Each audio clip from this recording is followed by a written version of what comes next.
green olives with little peppers in them. You can use whatever sort of olives you want, Kalamata olives, green olives, whatever you want. But what I want you to do is slice them really, really fine. Chop them up, and what I want is something really, really small so it goes through the mixture. Right. I'm going to pop my pan on here, and to that I'm going to add some butter. A nice, healthy amount of butter, probably 2/3 of a block, maybe 185 grams, I reckon, if we weigh this up. Into the pan it goes, and you can see that's melting away nicely. Now what I've got is some beautiful fresh garlic here, and I'm just going to chop this nice and fine all the way through. You can smash it if you want, or I'm just going to slice it like this all the way through here. Gorgeous, Oh, isn't it? it's so fresh and good at the moment. It's lovely. Now you can imagine me as a young boy, could you, sitting on my great-grandmother's knee? Oh, certainly can. Well, that's where I learned to cook. My grandmother, my nonna, was a fantastic cook. She'd grown up in Cairo, so she had a whole lot of great dishes that she would cook for me. And I reckon that's where I got the passion for cooking.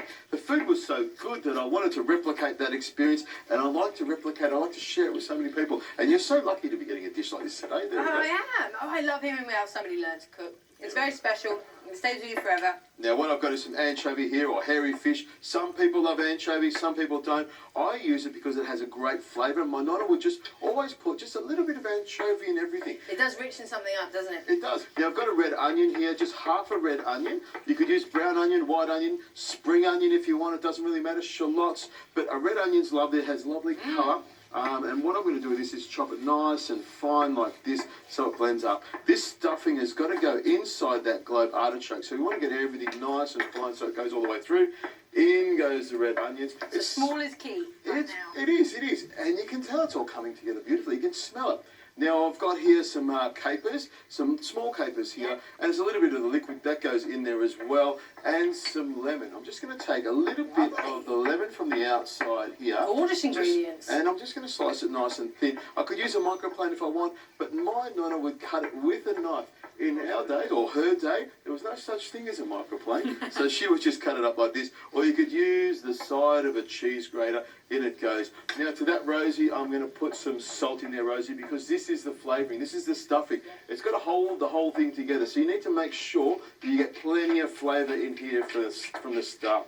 And I'll twist that pepper around there, plenty of black pepper in there, that's what gives it a lovely flavour. Now all I need to just do is stir that around with my wooden spoon here and watch all that simmer away. Now what I'm going to do is chop this parsley nice and fine as well, and I'm going to throw it in. I'm just going to get everything going together so it comes up really nice. There we go. Chop the last little bit of parsley in there. Now I'm going to throw that in there and let that sizzle away for a bit.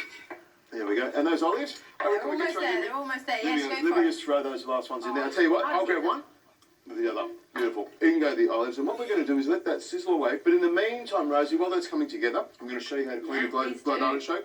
What I want you to do is take the bottom off here, and then the top of it, we want to lose about 3 or 4 centimetres straight off the top there. Now, a little tip is you can go around the outside here. If they are really spiky, is go around with some scissors and cut those spikes off. It's really important because you don't want to spike yourself at all. Now what I'm going to do is just peel off some of those spiky ones just off the outside there like that. Beautiful. Now what I'm going to do is open up the inside here. You can hear it's a little bit squeaky. Yep. What we're going to do is remove the choke. And what I mean is the choke is on the middle part here, right down the centre. I'll just scrape out that middle bit. Now the choke is this furry stuff here, and it probably gets its name because if you eat it, you're going to choke on it. It's not very nice at all. So what we do is we scoop it around like that, and then you'll see with artichoke, it goes brown very quickly. So what you want to do, a little trick, if you're going to do this en masse, is grab some lemon, squeeze it into a bucket of water or a bowl of water, and it'll stop it from going brown. What I like to do is just squeeze a bit of lemon on the outside of it, rub it around like that, and there's no way that's going brown. Now we're going to add some breadcrumbs in a couple of minutes. We've got a couple more artichokes to clean and get ready, so we'll be able to put this together and stuff it in a couple of minutes.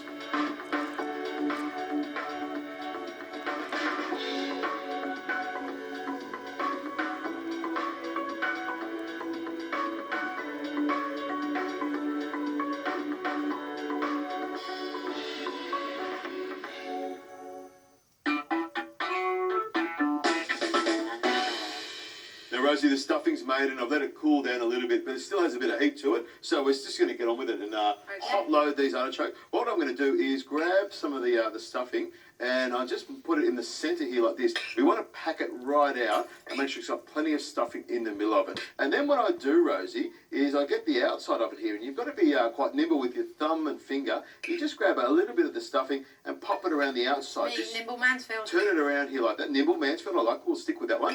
And then you just stick a little bit of the stuffing just down the side here like this. Takes a couple of minutes to do, and every now and again you have to sort of open it up a little bit. And then what we do is pop them into the pot that I have next here. They'll snuggle in beautifully. My grandmother used to tie them with string so they would hold together. And what I do is I put all 4 artichokes into the pot. I've got these onions here that I use to wedge them and hold them into position. I squeeze some lemon juice over the top, a little bit of white wine, put the heat on and the lid on and let them simmer away for about 40 minutes to 50 minutes until they're nice and soft. A little bit of white wine in the bottom, it'll make them nice and delicious. We better get stuffing, haven't we?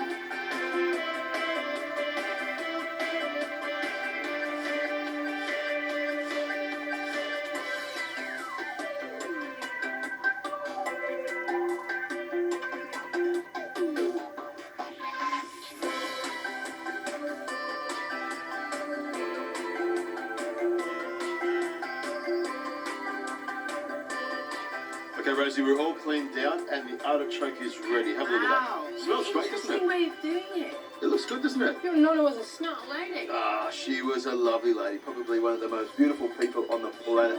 Now, what I'm going to do is take a little bit of the juice down the bottom. This has got some butter in it and some white wine and lemon juice. It's got a great flavour. I pop it on top there just to moisten up those breadcrumbs. Now, they're sort of steaming here, so it is quite a moist dish. Now, what I'm going to do is grab a fork here. Now, this is the way you eat an artichoke. You peel off the outside like this, and it's lovely and soft. A bit of the breadcrumbs in there as well. And what I do is just a little bit of meat. There's not a lot of meat on it. There's not a lot of flesh to eat, but it is delicious, isn't it?